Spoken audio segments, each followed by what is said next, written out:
Adjusting her duffel bag, 18-year-old Simone stops as she enters the academy barracks, or dorm room. Unlike the media she watched while growing up, the room she stepped into wasn't an open-bay barracks. Rather, a much more modest two-person living space, like any other Terran university. Someone probably told her to expect this at some point, but she has been so nervous of leaving her home and into the complete unknown that she's a bit of a contained wreck. At least this arrangement gives her some reprieve from her overclocked nerves. She only has to deal with making a good impression on one person for now. Running her hand through her buzz cut, she steps right in, seeing no one else or any other belongings. "Guess I made it here first," she says to herself, as she looks over the two beds and desks. "And we won't be fighting over a bunk bed. Do I just choose a side?" she continues on, deciding to set her duffel bag upon the desk furthest from the entry door. If her roommate wants this side, then she can have it. But for the time being, Simone has to make a choice. She'll wait until her roommate arrives before unpacking in earnest. Checking her Academy-provided lens, she sees that it's limited to the Academy Net site and linked programs. No doubt all of her activity is tracked and monitored, so expect no fun from it. Navigating to her personal schedule, it lists Oath Ceremony on top of the orientation proceedings. That won't be for another standard hour, and from the accessed info, it seems to direct her to remain in her barrack until then. "Someone gonna come get me for it?" Simone whispers in confusion and uncertainty.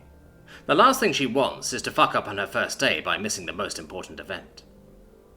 Well, unless directed otherwise, all she can do is sit at the foot of her bed and browse through the site to see if there's anything in the realm of a social club she'd be interested in.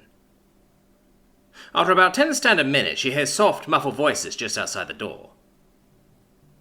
In a panic, she stands up and presents herself to attention. Not having the salute down yet, she clasps her hands behind her back and broadens her shoulders.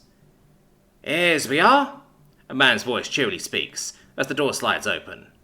Leading a mutually middle-aged woman and a partially hidden female cadet, he freezes in place when he sees the accidentally menacing inhabitant. "Oh, hello, sorry, there might have been a mistake," he utters unease. "Room 117? Simone replies to help, though she's still oblivious to the stern face she's making. The man sighs in a chuckle as she shakes his head. Meanwhile, the woman placed a hand on her chest in grand relief. No, that's correct. Real sorry, miss. For a moment there I thought you were a dude." The man genuinely apologizes as he resumes on in, helping his apparent cadet daughter with her bag. Setting it on the other bed, he then steps up to the redhead and holds out his hand. "Duke Sandy," he introduced. A little embarrassed, but not particularly bothered by the mistake, Simone takes hold of his hand and easily matches his grip. "Simone Thatch, just got here a little bit ago," she replies, before the woman walks up and not so stealthily peeks at Simone's bag and space. "Jen," she pleasantly says, before shaking the redhead's hand as well. Turning back, her shoulders slouch when she notices that her daughter still nervously stands in the doorway. "Come on, hon, meet your roommate," she insists. The cadet hesitantly walks in, holding her elbows in her crossed hands. She's lanky in proportions and already taller than her parents. She even has a few inches on Simone, which becomes very clear as she approaches. Her straight black hair is tied back in a neat, well-groomed bun, contrasting quite a bit with her pale skin. "Hi, I'm Bree," she greets in a small hushed voice, her blue eyes never looking up to meet with the redhead's. Seeing that her roommate for the foreseeable future is seemingly more nervous than she is, Simone relaxes her posture and puts her hand on her hips. "Hey Bree, glad to meet you. I actually have a bit of an issue settling in, and maybe you can give me your opinion," she says, rubbing her chin as she looks around the room with an uncertain look. Okay," Bree agrees shyly. "Thanks. See, since walking in here, I've been going back and forth on which side of the room I want to settle into. Both sides have their benefits to me. Like, the one closer to the door means being able to be the first one out, but then the further one might be a bit quieter to sleep in. I really can't decide. Being a colony brat and all, I'm a bit out of my element either way." She shrugs at the last sentence in contemplation. "If you have a strong preference for which side you prefer, it'd be a big help for my dumb, indecisive brain," she chuckles, as she scratches the back of her head. "Oh, the other cadet mumbles, with a bit more life to her tone. "I know your bag's already there, but if it's okay, I suppose I'd like the far side?" Nodding, Simone picked up her single bag and held it behind her shoulder.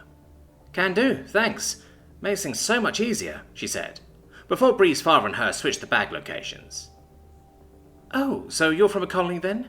Is that your only bag?" Jen questions, clearly trying to get a full read on her daughter's roommate. Yep, I'm from a backwater rock out in the Lump system, a joint colony with the Mix. Mining is our main trade out there. I've never really had much personal belongings outside a few digital collections. Where you're from? Simone answers, as she starts pulling out clothes to stow away.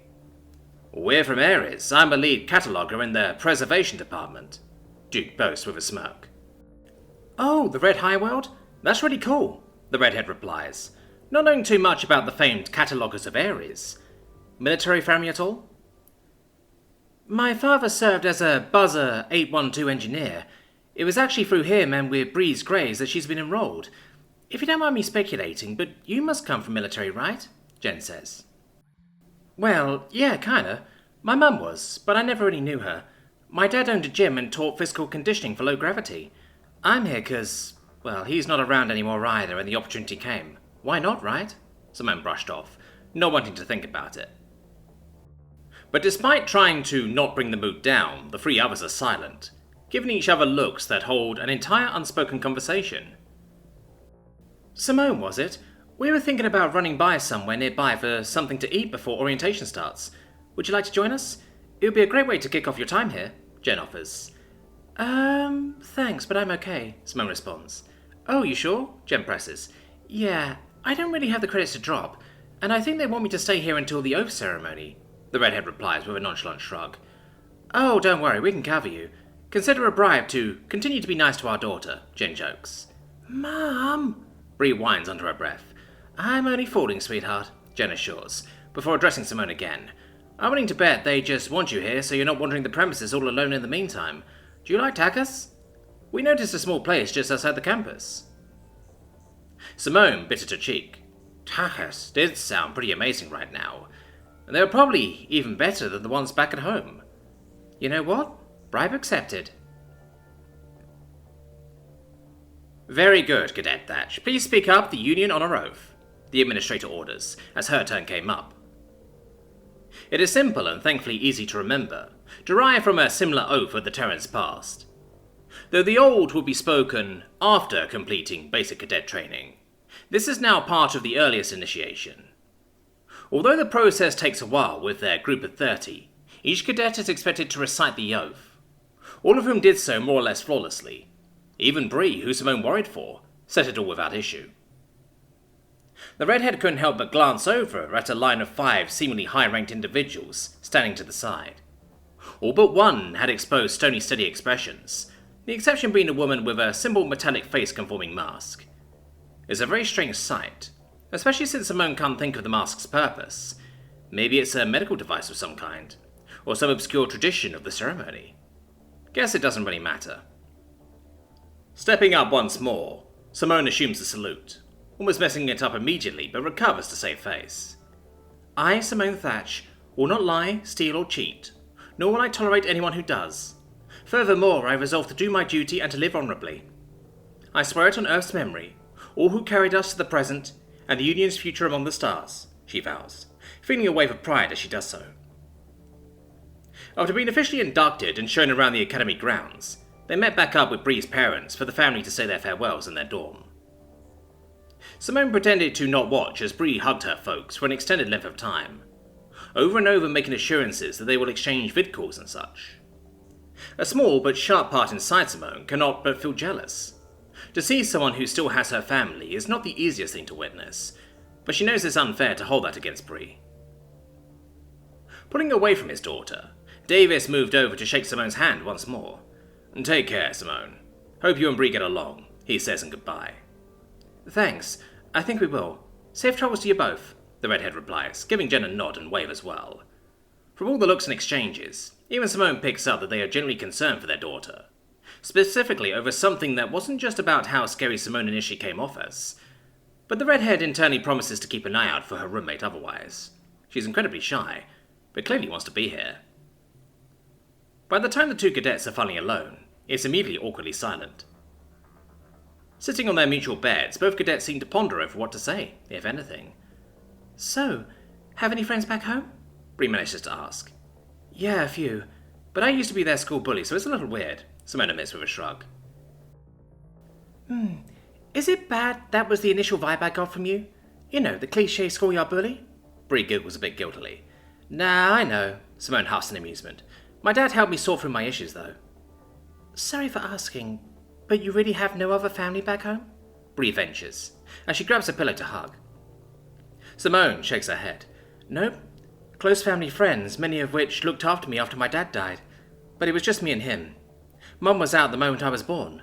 No clue of who her family is, and I think my dad mentioned that he was an orphan. I do have a girlfriend, though. She's actually attending this academy too. I'm hoping that we track each other down soon. Bree sits in silence for a short moment. Why not right now? She says.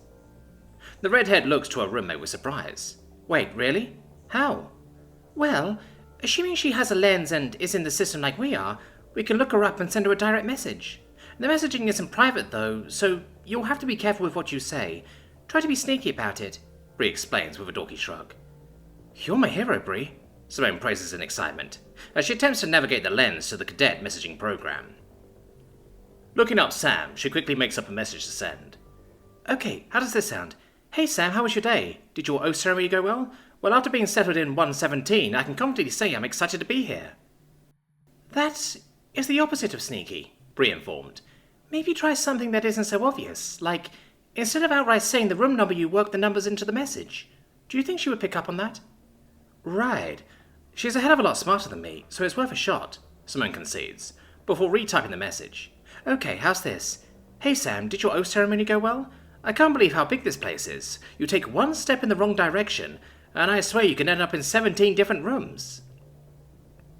Bree looks at Simone, almost as if wanting to interject her opinion again, but doesn't have the heart to. It's better, she says.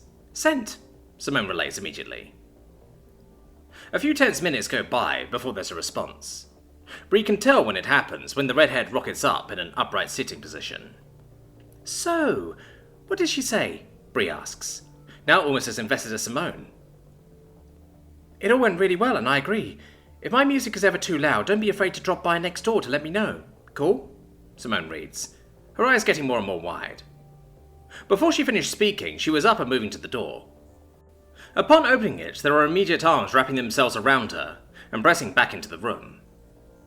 Sam locked lips with Simone, her hands caressing the meathead's face and shoulders as if they haven't touched in ages. Putting away with a devious smile, the blonde eyes her girlfriend with a teasing look. You big, beautiful, moronic dog, she jests. How was I supposed to know? Simone laughed in response. Well, I came by knowing you were going to be cooped up in here, but you didn't answer the door. I peeked into private records and everything.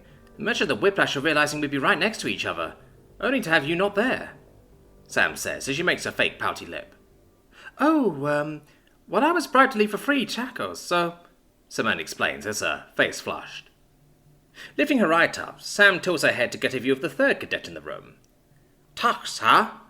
Trying to steal my woman with delicious food? How clever, Simone says in jest. Bree seems to reset to a shy, nervous state, but now accompanied by a red face partially buried in her pillow. It was my mum's idea, she replies in defense. All right, you're off the hook for now, Sam grunts, before kissing the side of the redhead's face. You two want to watch a movie or free? Simone sighs as she rolls her eyes, knowing exactly what movies Sam is referring to. 6 whole weeks and BCT is now slam dunked, Sam cheers with a lifted cup, as the three sit in Simone's bed to watch movies to celebrate their completion of basic cadet training. The actor in the movie screamed out as he kicked a helmet. Hey, did you know? Sam starts in a snigger before the other two interject simultaneously. Yes? Falling into a laughing fit, Sam nearly spills her drink on the others she sat between. Simone shakes her head at her girlfriend before returning her focus to the movie, but something has been eating away at her since coming to this academy. She isn't sure if it's just the general BCT experience, but... Hey, Sam? Simone asks. What's up, Buttercup? Simone opens her mouth, but she finds out that she doesn't know what to ask specifically. You look good, she ends up saying. Despite the lack of sleep, you're doing stellar in your courses. How'd you do it, hun? I get enough sleep. It's just that I'm good with my time management, she replies, before poking Simone in the forehead. Plus, I want to exceed what's expected of me, you know? I want to be involved with things that matter, to be in a position to make a difference. Don't you? Simone shrugs. I don't know.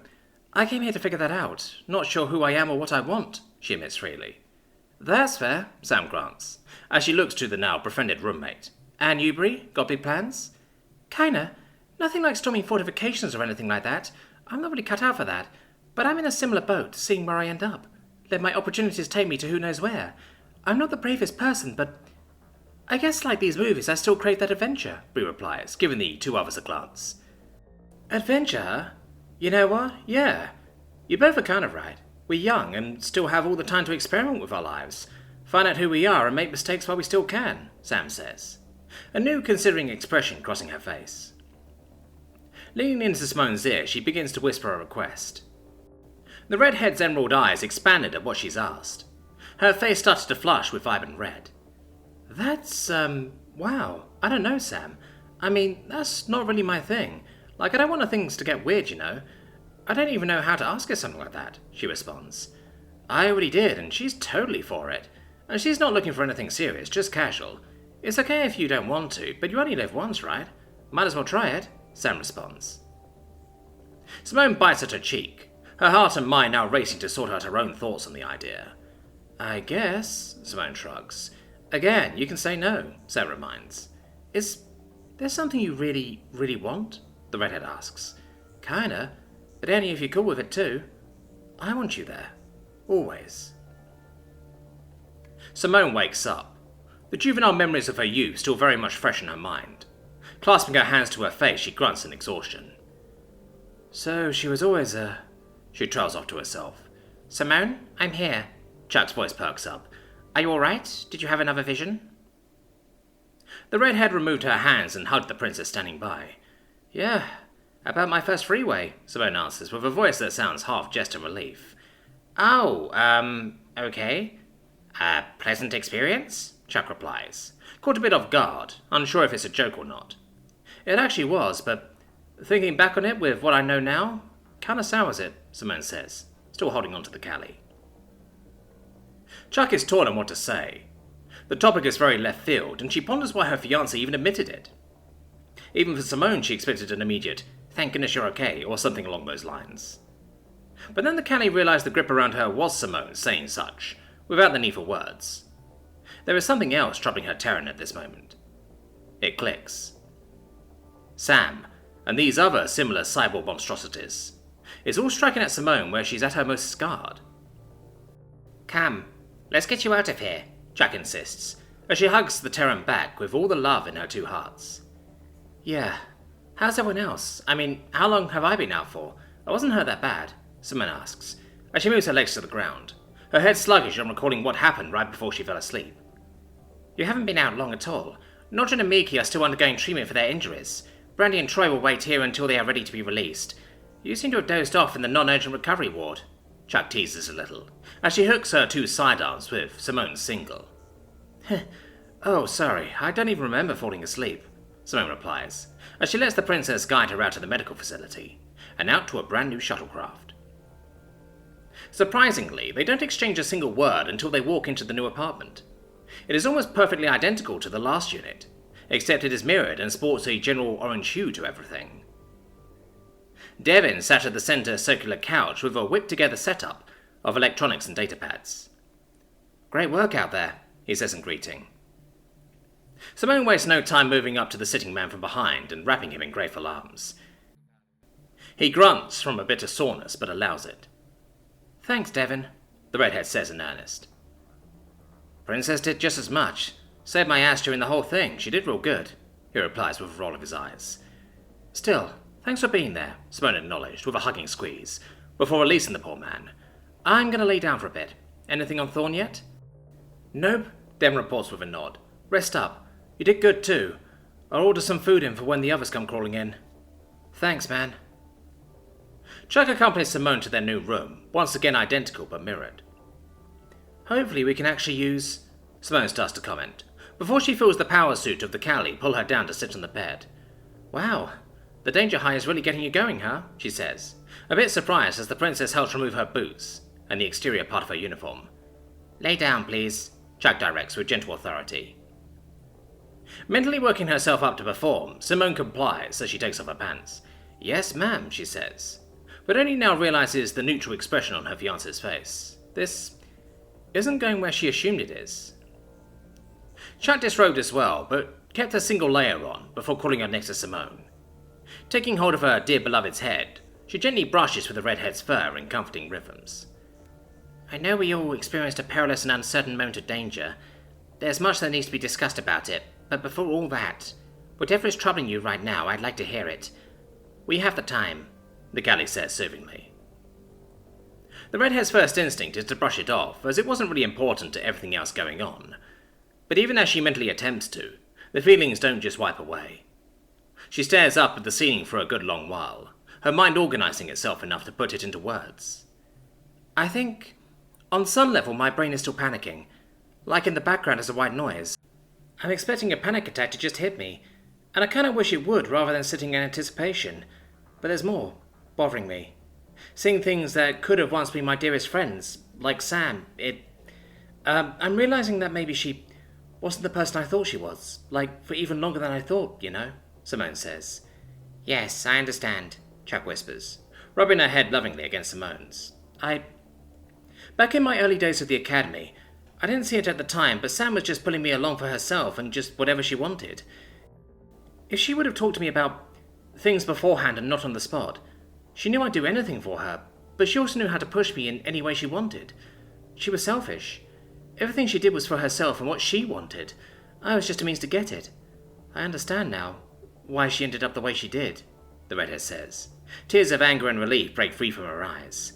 I never would have had a good future with her, because she was always using me. For sex, for her career, and for a goddamn delusional fantasy. Simone turns to bury her face into her fiancé, who accepts it without question. Chuck continues to brush the back of the Terran's head as it shakes from silent sobs. In fact, she does so for a while, allowing her love to vent for as long as it is needed.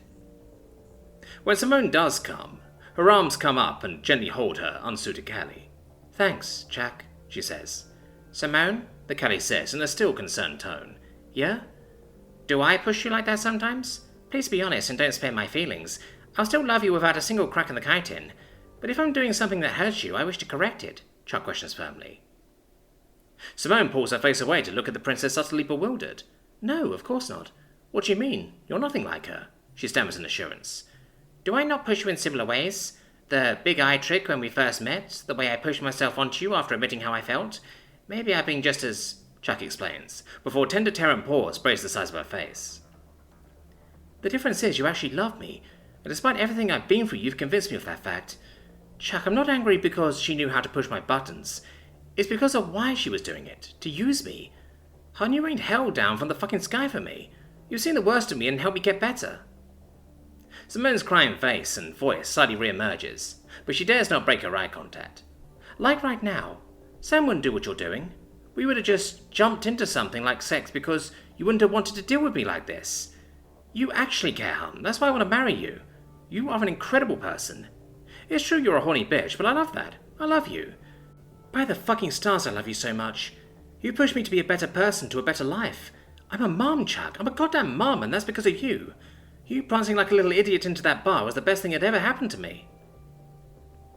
Scooting herself up to be more face-to-face with the red, flickering eyes of the space princess, Simone takes hold of Chuck's upper hand in hers. I love you, the Terran reiterates. And I love you, Chuck whispers, before kissing Simone in the manner the Terrans enjoy. Would you like to call up 7 and see the kids? She poses. I'd love that. But before that, there is one more thing I want to talk to you about since it's fresh in the mind. It's something I'd like to address about us. Not as dramatic, but hell, it might actually lighten up the mood before we talk with the kiddos, Simone says. Of course. Alright, here goes. It's kind of weird bringing this up to my fiancé, but I'm going to learn from my last relationship and want to establish these boundaries. I'm a single lady at a time kind of gal. I've had fun in the past with more than a duo, but I'm not going to be bringing anyone else in for really any reason. You're enough for me and I'm perfectly satisfied. Being serious here, what's your honest feelings on it? There's no question in my mind that if I wanted to, you would be happy with just me. But you've always been honest, and I need to know your needs, Simone lays out. Chuck's eyes flash and she nods. I must admit, being honest with you has never felt more scary. Not scared of you, of course, but how you might interpret it. I would be very happy with only you. I intend to only be with you emotionally as my life partner, and physically as well, especially if that's what you need. I cherish our moments of love-making together, and I don't feel the need to be with anyone else, Chuck answers. Just so I understand, you're not averse to it, Simone asks. I'm not, in theory. I'm really sorry if that's not what you hoped to hear, but of course I'd never betray your trust in me. I have already happily accepted being physically exclusive with you and only you, the Galley answers. What if... I didn't want that. Chuck leans back in surprise. What? But you said that... I'm sorry, I don't understand, she stammers. To this, Simone smiles with a smirk. It's only practical. We both know you're going to have a lot of life to live after I'm gone. Even after I somehow made it to the max of a Terran lifespan, I don't want you to be taking care of a crotchety old woman while you're still rocking your cougar years. I want you to live your best life. No fair that you'd have to morbidly wait for me to croak, she explains with a wink. Oh, Chuck mumbles, unsure how to face that aspect of the future. Seriously, hun? Even before we get there, I'll support you as long as my needs are met. If something ever comes up, communicate with me and we'll figure it out. Sounds good? Yes, that is perfectly agreeable to me, Chuck confirms. Alright, cool. Oh, also, if you're offered $1 billion or whatever credits to sleep with a gorgeous woman that you're attracted to but isn't me, you have my express permission to go for it. We split the money and I'd be so damn proud you scored a good time, Simone adds, as she playfully taps a finger at Chuck's nose. Narrowing her eyes, Chuck's eyes begin to glow. A woman more gorgeous than you? I'll believe it when I see it. But understood, Chuck giggles. If that were to happen, I'd use my half of the money to completely spoil you and the kids. Hell yeah. Alright. Let's give those kiddos a call.